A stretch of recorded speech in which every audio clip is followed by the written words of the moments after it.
Hello everyone! In this video, I would like to show you how to download and install Mendeley Reference Manager. The first thing you need to do is to go to their website on www.mendeley.com and then click download.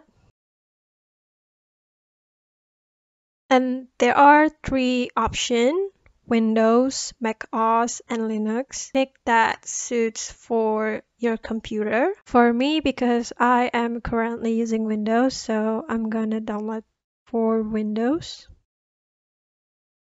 And then put the file in a folder that you want. For me, I'm just gonna put in download folder and then click save and wait until the download is done. And now, after download is done, we can start to install by double-click this one. Or you can find the file in a folder that you choose before download the file before. So when you see like this, click install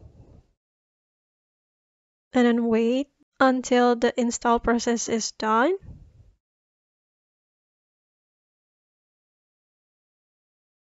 Now that if you see like this, it means that the install is done. If you want to use it right away, click Run Mendeley Reference Manager. But if you want to use it later, you can unchecklist this and click Finish. And when it's success, normally it will appear on your desktop that looks like this. That's it. I hope this video helped you to download and install Mendeley Reference Manager. And thank you.